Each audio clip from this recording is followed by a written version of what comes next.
On today's episode of Locked On 76ers, an overtime victory over the Indiana Pacers on Wednesday night without Joel Embiid. We'll tell you how the Sixers got there with their third straight win, 11 in a row at home next, right here, Locked On 76ers. You are Locked On 76ers, your daily Philadelphia 76ers podcast. Part of the Locked On Podcast Network, your team every day.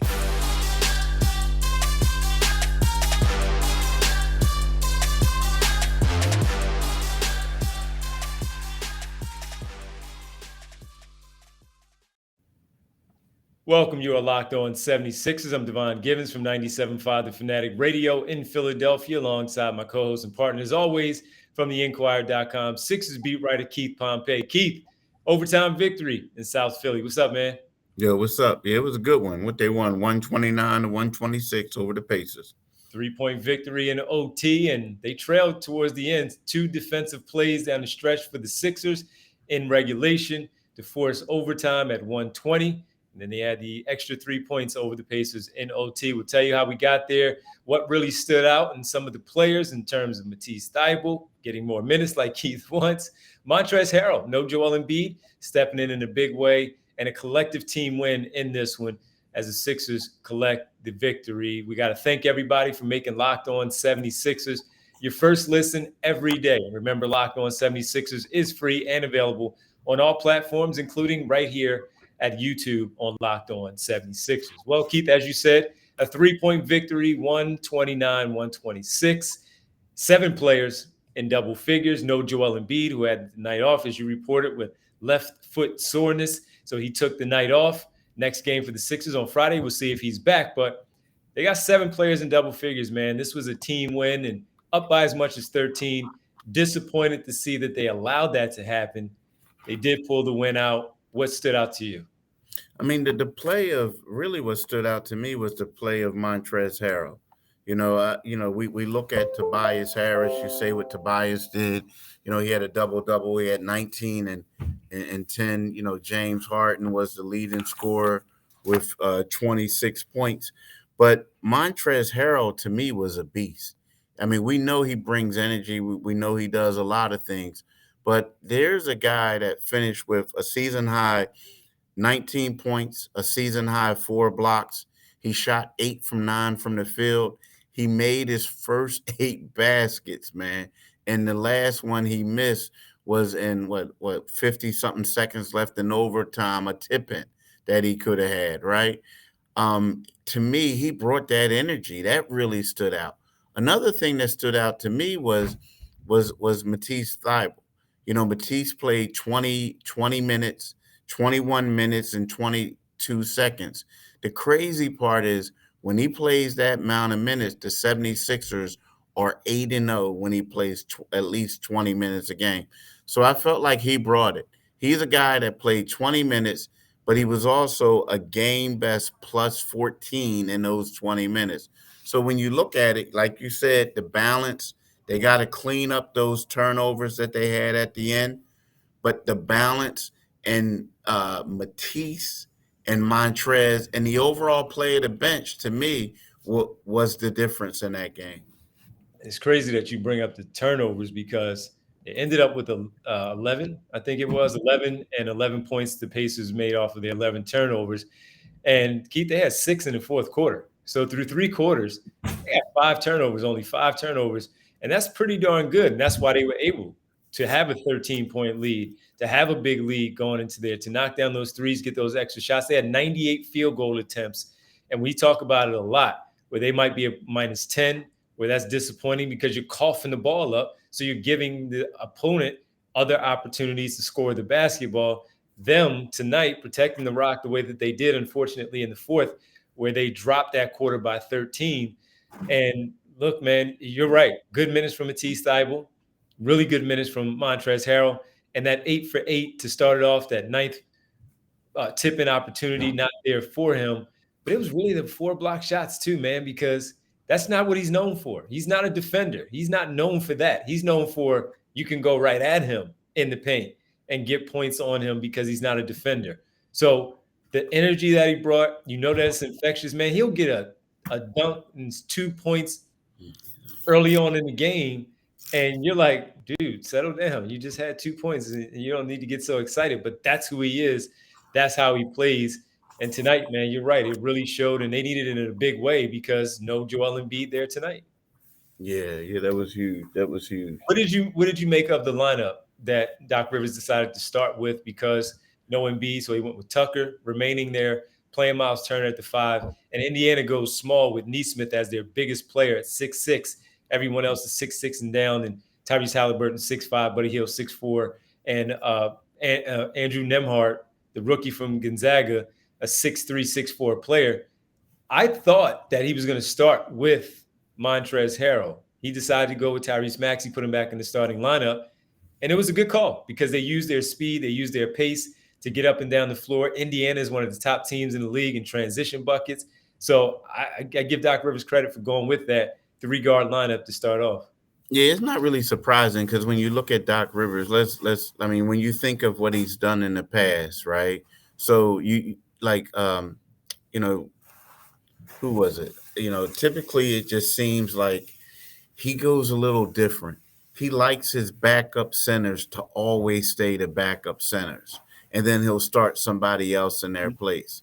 You know what I mean? Like, he it just seems like that's just what he does, and he's done that the last 2 years. Now, again, well, Andre Drummond was a different situation, but for the most part, it's always been that way.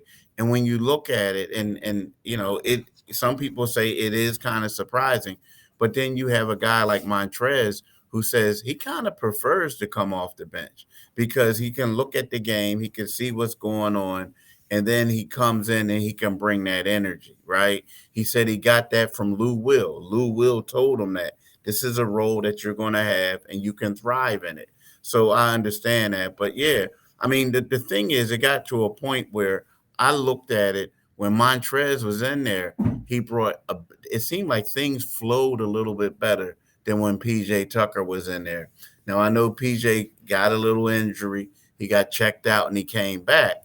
But it was one of those things where you were going to say, well, they're playing so much better with Trez. Are you going to instead bring in Paul Reed instead of PJ just because of it just seemed like it was flowing so much better when PJ wasn't on the floor. So to me, that was the one thing that I thought. But Trez, I mean, he played phenomenally, but he did say, hey, I play better and I like coming off the bench than starting. Well, when you talk about his offensive production, again, known for that 6 man of the year, and a lot of that was simply because of his scoring, they're going to look for him. When PJ Tucker's out there, they're finding him in the corner. Maybe he'll take the shot. Maybe he's not. If he's open, he will. Oftentimes, somebody closes out. He's passing the basketball. With Montrezl Harrell, you can – and look, they'll run that from time to time, little pick and roll with Tucker and Harden will drop him off right there in the middle of the paint for that – try to get that teardrop to go. But with Montrezl Harrell, you know that he is going straight line, going to get a basket off of that pocket pass from James Harden. It was a nice wraparound from Tyrese Maxey in the first half where he found Montrezl Harrell for a dunk after he drew 2 defenders. And look, man, it was a really good game for him. And you're right. He was probably the star of the game. 26, yes, for James Harden. That's typical. We know what he's going to do. Missed 2 free throws down the stretch that he had to make up for by getting that block, Keith. But yeah, Montrezl Harrell really stood out and really shined in this game.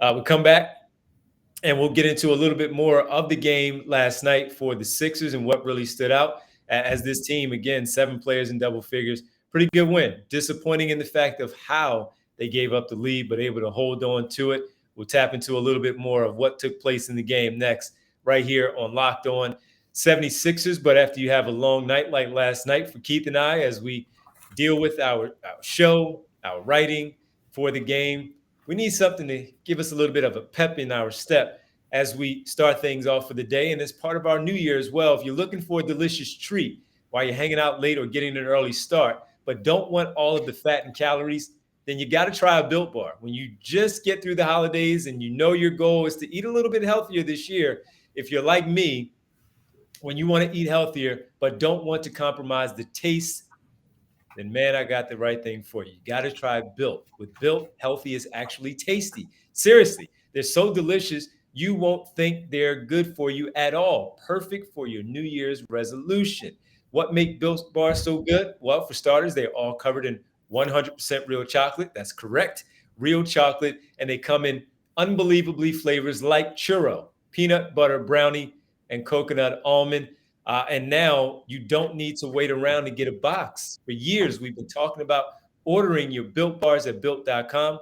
Now you can get them at your local Walmart or Sam's Club. They're only 130 calories, 4 grams of sugar, with a whopping 17 grams of protein. That's right, you heard me correct. You can get them with those low calories and low sugar at Walmart today. Walk to the pharmacy section, grab yourself a box of Built bars. You can pick up a 4-bar box of cookies and cream, double chocolate, or coconut puffs. Also, if you're close to Sam Club, run in and grab a 13-bar box with our hit flavors,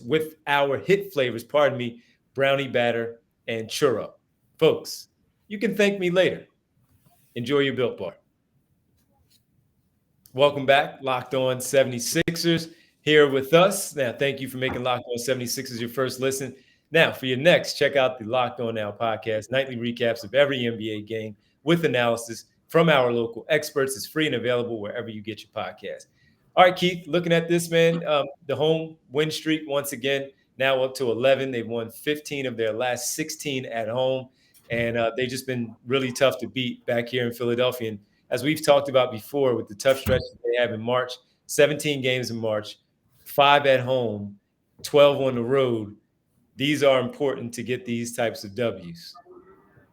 Yeah, it is. I mean, it's important to get these types of W's at home. I mean, especially since I guess they're going to have a tough stretch coming up in a couple weeks or in about a week. Yeah, they got that West Coast trip.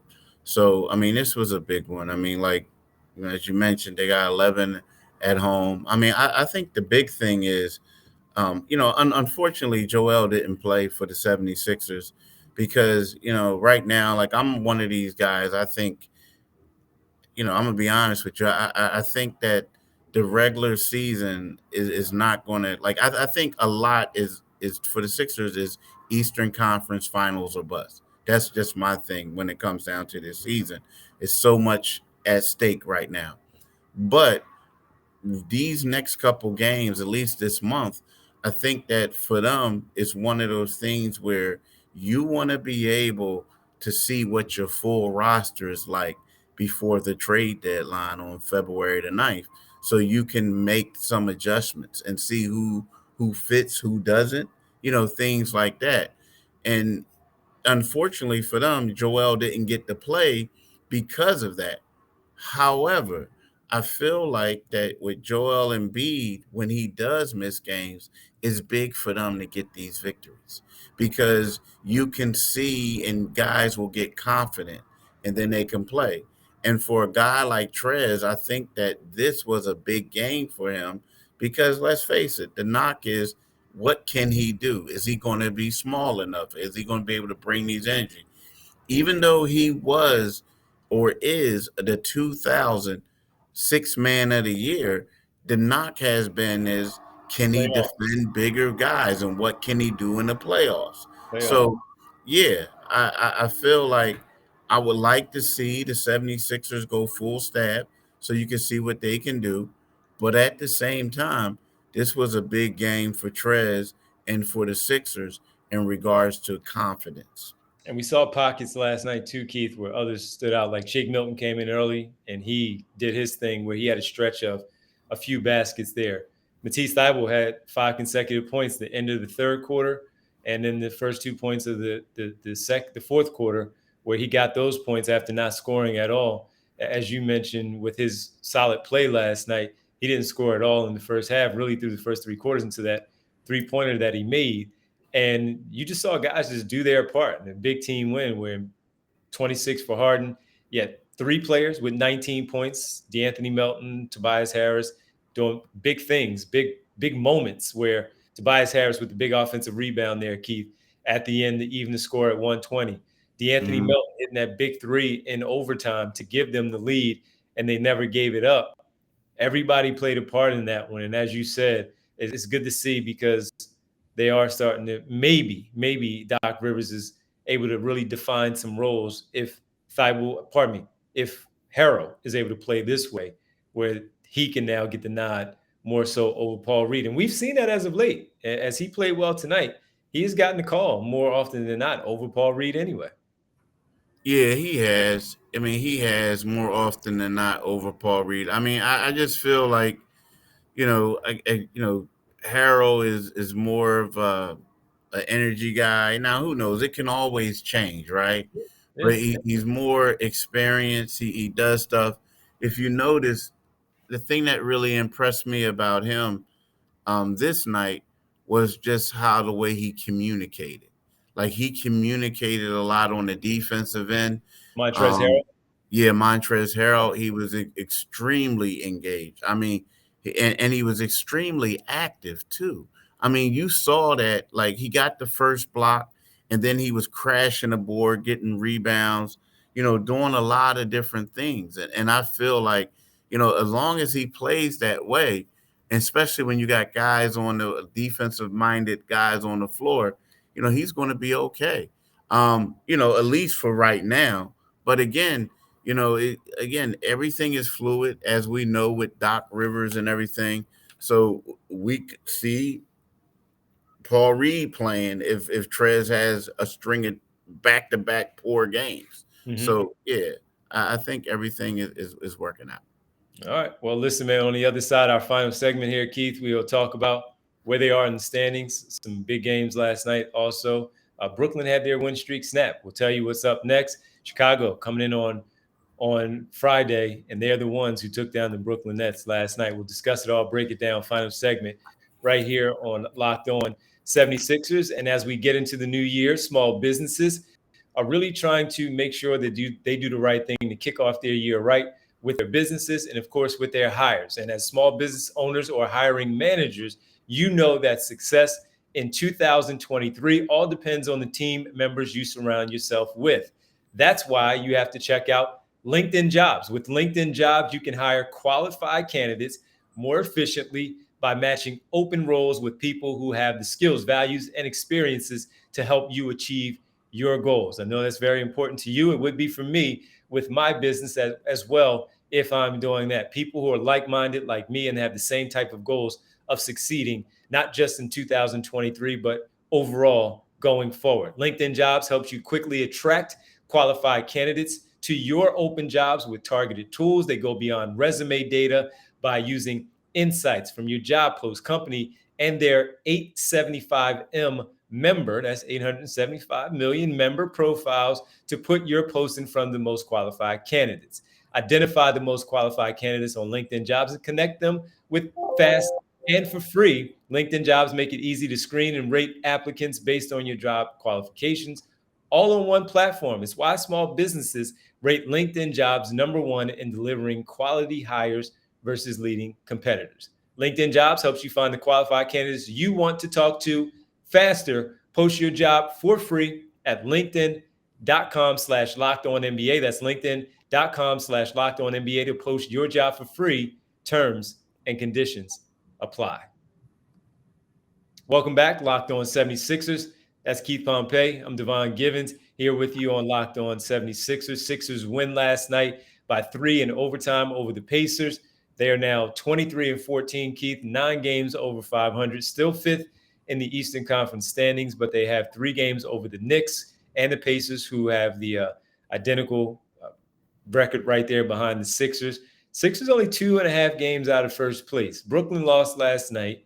They're a game and a half back of Brooklyn and 2.5 back of Boston, who are at the top of the Eastern Conference, 1 game back of the Cleveland Cavaliers in the 4th spot. As much as we talk about so many things with them, Keith, that makes us pull our hair out. Sorry. Good one. Well, I'm pulling mine out too. We've had that conversation. Me and you. Yeah, I poured my beer. I pour your beer out. There you go. They're 2.5 games back, man, out of the Eastern Conference top seed. Yeah, I mean, yeah, it's 2.5 games back. I mean, that's impressive. I mean, especially it's crazy, right? How like Brooklyn was on this crazy tear, and then all of a sudden they lose a game and they drop the third that fast. You know what I Right. mean? I Yep. mean, it's crazy how tight it is because you would think that you win 11 in a row, that you 12. would have 12. like, 12 in a row. You win 12 in a row and you're good. You know what I mean? You're good. And now they're back to third. So the Sixers are right where they want to be. The scary part is, like you would think a couple days ago, like, okay, Chicago, we know Chicago has the two all-stars, but you say, okay, well, Chicago's coming to town, but then Chicago's a team that just came off a big victory, right? Not to So mention the Sixers have their number for whatever reason. yeah, exactly. So you think that something's going to give after a while, but you know what? The Sixers are in a great situation now. The key is this Sixer team different to the ones in the past? In the past, this would be the Sixers would go on a 2-game losing streak. Like they would lose to Chicago and they would go to Detroit and lose. Mm. So now it's like one of those things where, come on, you guys, regardless if Joel Embiid plays or not, this is the games that really matter. These are the games that that you're supposed to win and that you have to win. So let's see if they can, step up and play because, like you said, they're there, right there. And I mean, look, we talked a lot of games that they've lost and some bad ones, including last Friday, Keith, when they played the Pelicans and CJ McCollum goes off for the 42 and Zion goes for 36. And we're frustrated by how things took place and losing that 11-point game. They bounced back and they beat OKC, and then they come back on Monday earlier this week and take down the Pelicans in the rematch. But when you look at it again, you talk about the 12 that Brooklyn had on their win streak. Let's not forget about when Boston started off, Keith. They looked like they were just full head of steam and nobody was going to get in their way. Then they lose 3 games in a row. They lose 2 to Orlando and Boston, and they Mm-hmm. lose 150 they allowed to Oklahoma City the other night. So remember when we talked about Cleveland blowing out the Sixers in Cleveland a few weeks back, they gave up a buck 50 to Oklahoma City with no Shea Gilgeous-Alexander, with their starters playing for Boston. So the league is weird. The Sixers are 2.5 games back, and they are still, as you said, in a pretty good spot, all things considered. Oh, exactly. They're in a pretty good spot with all things considered. It's just, I mean, you know what? Like, I kind of liked what they did last night. I mean, again, I like seeing what Trez did. Something else that really stood out to me, and maybe it's because his shot wasn't falling, because he was 8 for 20. But there was a stretch late in the game where James Harden would normally take that shot and he was swinging the ball a couple times. I like seeing that. You know what I mean? I like seeing that. Now, again, he did miss some shots, but at the same time, when I saw him swing a couple shots, especially to Maxey, to me, I thought that was a step in the right direction. I also thought in the post game press conference when he was sitting there in front of you guys, Doc Rivers, he talked about how a lot of what he wanted to do late in the game was get the ball out of James Harden's hands and into Tyrese Maxey's hands. So it goes right along with what you just said. That's what the coach wanted. So good win for them. Next up, the Chicago Bulls. Bulls are still trying to fight their way back into the overall playoff picture in the top 6. They got off to a great start last season. They flamed out a bit towards the end, and we all know that they've been struggling this year. So they were really bad in a really bad space, but they had a big team meeting, I remember, in Minnesota where they beat the Timberwolves and may have changed things around a little bit. But they get a good win over the Brooklyn Nets on Wednesday night. And now, Keith, they have an opportunity to come into Philadelphia, and they just don't fare well, whether it's in Chicago or here in Philadelphia against the Sixers. So we'll preview that one tomorrow. Before we step away, we got to thank everybody for hanging out with us here on this Thursday. We thank you for making Locked On 76ers your first listen. Now make your second listen Locked On NBA, Locked On experts covering the biggest stories around the NBA every Monday through Friday in less than 30 minutes. It's free and available wherever you get your podcast. Keith, you mind letting the good folks know where they can find us? Yeah, you know what? Like my man D said, it's free and available wherever you get your podcast. So make sure you come to us and listen to us the same place.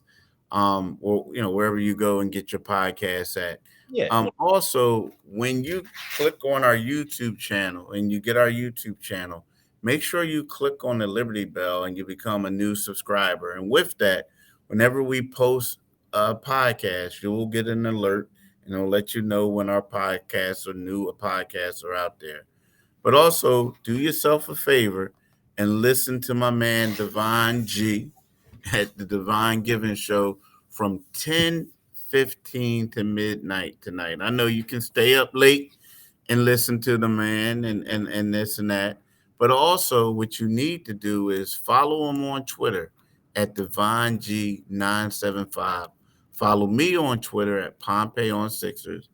And then after you get done reading this, listening to this podcast or watching this podcast, go to Inquirer.com and read the coverage from last night's Sixers game and the Philadelphia Inquirer and Inquirer.com. I don't know if this is the sound, but, there you go. That's what you get on your alert for the podcast.